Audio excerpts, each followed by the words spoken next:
Buenos días, mi nombre es María Rodríguez y soy estudiante de la Universidad Bicentenaria de Aragua. Hoy les voy a presentar un trabajo sobre las funciones mentales para las emociones. Para hablar de emociones es importante distinguir entre lo que se conoce como emociones primarias y secundarias. Las emociones se suelen definir como un complejo estado afectivo, una reacción subjetiva que ocurre como resultado de cambios fisiológicos o psicológicos que influyen sobre el pensamiento y la conducta. En psicología están asociadas a distintos fenómenos, incluido el temperamento, la personalidad, el humor o la motivación.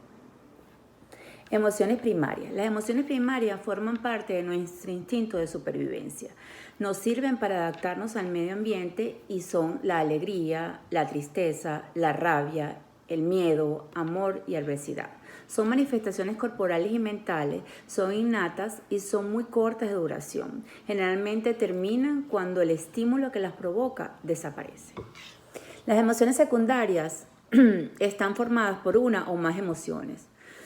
O uno o más pensamientos, por ejemplo, la ansiedad, la depresión, la inseguridad, la vergüenza, la irritación, la esperanza. Independientemente del estímulo que pudo iniciar la emoción, nuestros pensamientos pueden mantenerla o incrementarla indefinidamente. Origen orgánico de las emociones. En la parte superior de nuestra médula espinal se encuentra el tallo encefálico, la origen primitiva del cerebro, regulador de las funciones vitales básicas como la respiración, el metabolismo de los órganos, etc. De este cerebro primitivo emergieron después los centros emocionales y millones de años más tarde el cerebro pensante. Nuestras primeras emociones fueron producidas por olores. Al principio, el centro olfativo estaba compuesto solo por dos grupos celulares. Una registraba cualquier aroma o lo clasificaba como comestible, tóxico, altamente disponible. El otro enviaba respuestas reflejas a través del sistema nervioso, ordenando en nuestro cuerpo las reacciones a llevar a cabo, como comer, vomitar, etc. Luego, el cerebro evolucionó y se conformaron nuevos grupos de células hasta constituirse el sistema límbico. Justo es ahí donde se registran las emociones. Cuando se atrapa la rabia o el miedo y se está bajo la influencia del sistema límbico, en él se encuentra el tálamo, encargado de enviar a la parte pensante del cerebro la información que recibe de los sentidos. El hipotálamo, que regula los impulsos sexuales y otros estados anímicos. El hipocampo, relacionado con el aprendizaje y la memoria, y la amígdala, que controla el miedo. Neocortés. Esta parte del cerebro nos permite experimentar sentimientos, además de coordinar nuestros movimientos y reflexionar sobre ellos. A él debemos la supervivencia de nuestra especie y que se pusiera en marcha nuestra vida emocional. Así, además de experimentar placer con el apareamiento, se crearon vínculos afectivos. Al ir aumentando con el tiempo, la masa neurocortés ha ido creciendo el número de conexiones neuronales con el sistema límbico, lo que incrementa la cantidad de respuestas emocionales. El sistema inmunológico. De la misma manera que existe una estrecha relación entre las emociones y nuestros centros nerviosos, la vida emocional tiene repercusiones en el sistema inmunológico. Como guardián del cuerpo, dicho sistema identifica cada célula del organismo y decide lo que es propio para protegerlo y lo que es extraño. Un ejemplo, el cáncer.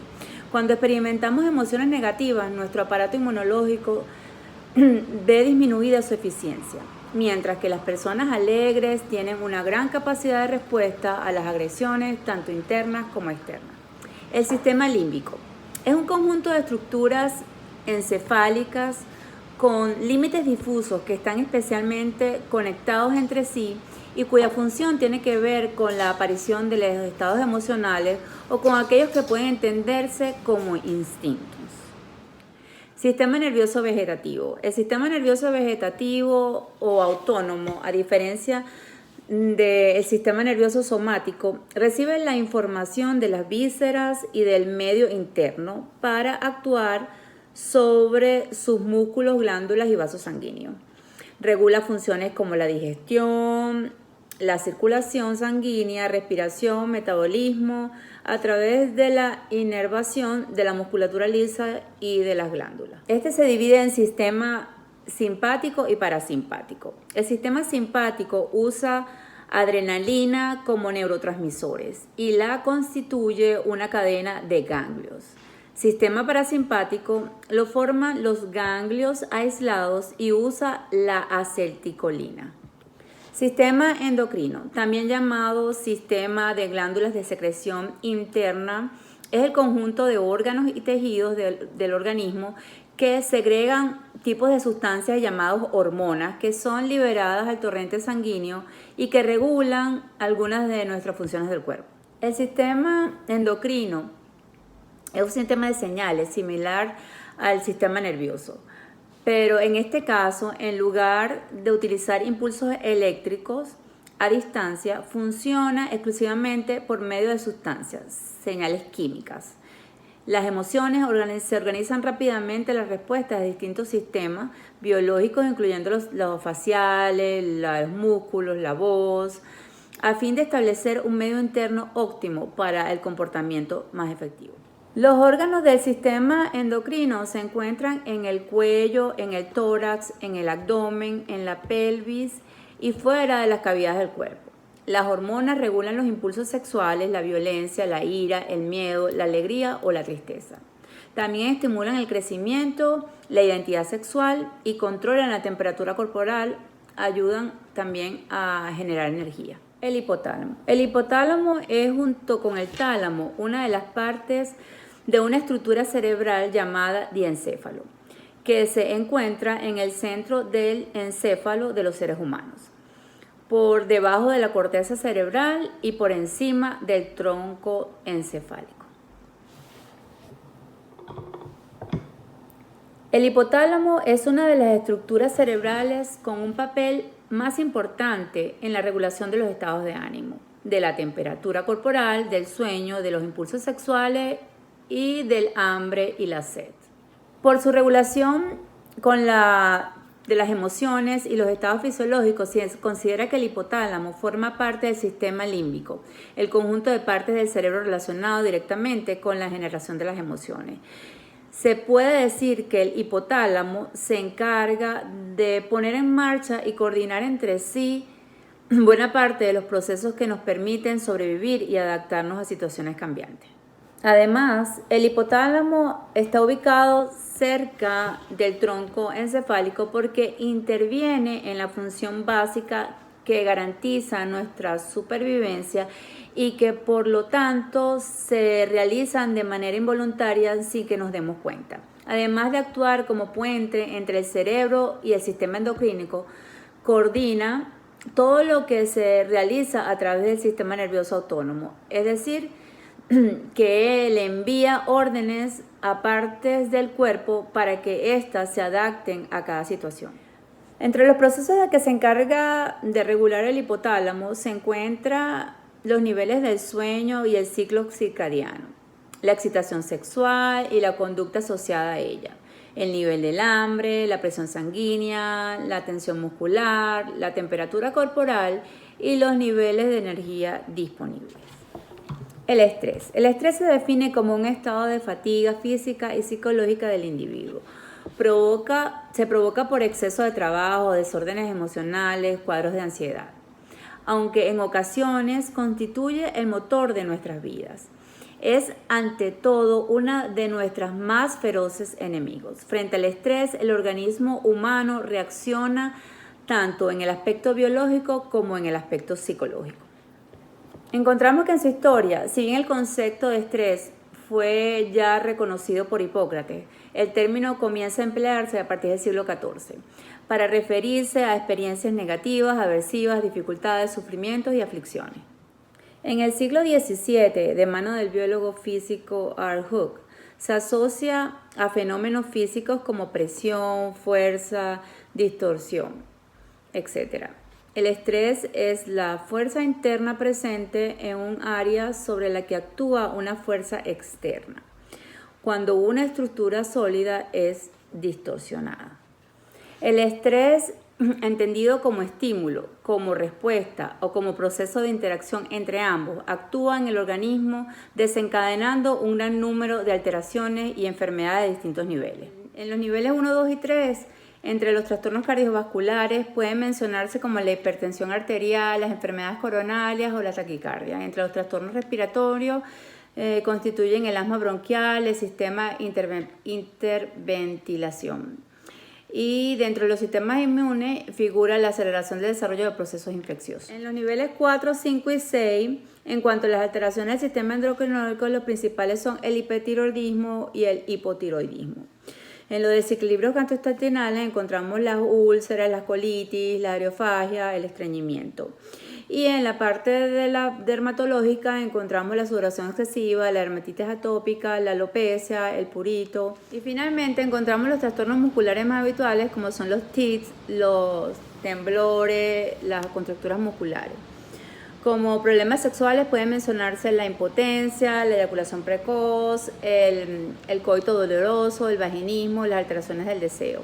En los desequilibrios psicopatológicos, el miedo, las fobias, la depresión, los trastornos de la personalidad, el consumo de drogas, conductas obsesivas, compulsivas, alteraciones del sueño. El comportamiento es la manera en la cual se porta o actúa un individuo en la vida o cualquier otro actor social. Es decir, el comportamiento es la forma de padecer que tiene la persona u organismo entre diferentes estímulos que recibe y en la relación al entorno en el que se desenvuelve. Nuestra conducta es el resultado de la mutua interacción cognitiva de las capacidades racionales y emocionales. Las emociones más primitivas tienen una gran influencia en la conducta. No obstante, es posible cierto control sobre ellas, pero requiere condiciones especiales, entrenamientos fuertes, condicionamientos culturales y racionales. La ira es una emoción que nos acompaña a lo largo de nuestra vida. No en vano, la ira siempre está presente en situaciones de conflicto, ya sea con nosotros o con nosotros mismos, y puede oscilar desde una leve irritación hasta el más profundo de los odios. Cuando percibimos que somos tratados injustamente, cuando nos sentimos heridos o cuando vemos dificultada la consecuencia de alguna meta importante, sentimos ira. La ansiedad.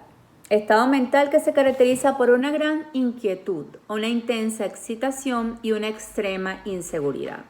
La ansiedad sana está asociada con medios que nos preservan la vida. Podemos haberlos aprendido por observación o por propia experiencia, pero también nacemos con muchos otros que heredamos a través de la evolución de la especie, como los miedos de ancestrales o miedos de desarrollo, oscuridad, separación, terrores nocturnos.